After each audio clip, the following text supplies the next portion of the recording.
Since our last review, the bulk of our conditions for cutting interest rates have been met. The January 2016 target of 6% inflation is likely to be achieved. Therefore, the focus should now shift to bringing inflation to around 5% by the end of fiscal 2016-17. With weakening global activity since our last review, commodity prices will remain contained for a while. With low industrial capacity utilization, more domestic demand is needed to substitute the weakening global demand so that the domestic investment cycle picks up. The coming Pay Commission report could add substantial fiscal stimulus to domestic demand, but the government has reaffirmed its desire to respect its fiscal targets and improve the quality of its spending. Under these circumstances, the Reserve Bank intends to be accommodative to the extent possible, given its inflation goals, while recognizing that continuing government policy implementation, structural reforms, and corporate actions leading to higher productivity will be the primary impetus for sustainable growth.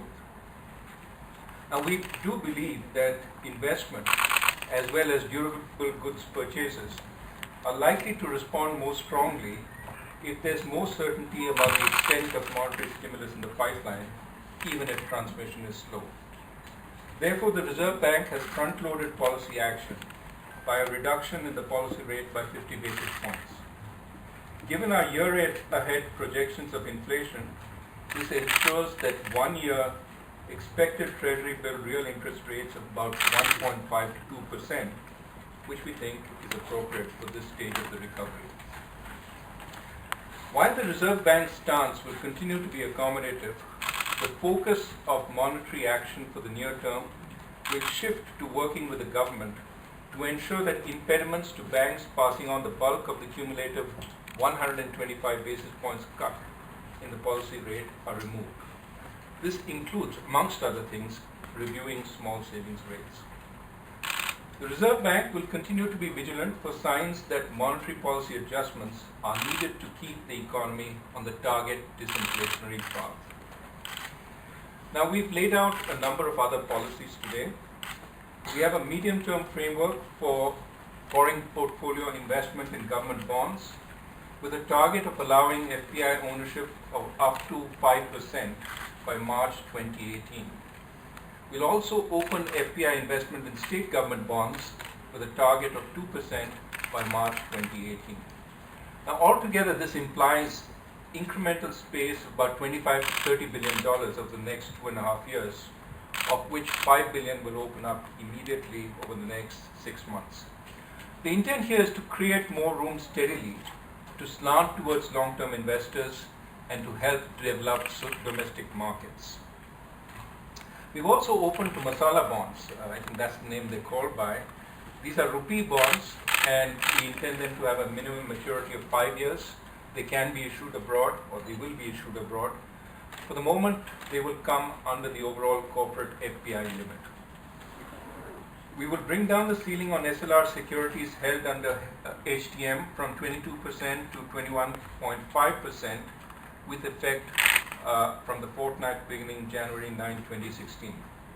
Thereafter, the SLR and HTM ceiling will be brought down by 0.25% every quarter till March 31st, 2017. I should say 0.25 percentage points.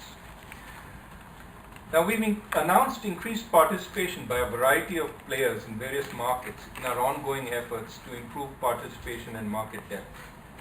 We will increase the limit for resident entities for hedging their foreign exchange exposures in the OTC market from US dollars 250,000 to US dollars 1 million without the production of any underlying documents, subject to the submission of a simple declaration. We're also going to examine the possibility of participation by financially sophisticated investors up to certain limits in currency markets without underlying exposure. Let me conclude these opening remarks. The global environment is looking weak for a variety of reasons. Undoubtedly, this is not good news for India because no country is an island. But there is opportunity in even the worst news. We can stand out as a country which still promises strong, sustainable growth. The possibility of realizing this opportunity should encourage us to redouble our efforts to implement our past announcements and to undertake new reforms.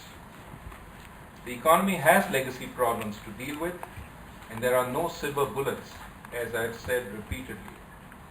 The government, other regulators, and the RBI are turning around this economy through hard work, through pragmatic policies that are not ideological but based on what works. At the same time, if we are to avoid the mistakes of the past, policy goals have to be steady and predictable so that everyone knows where we are going and can make long-term investments accordingly. I hope these remarks help you understand the policies we have announced today. Thank you.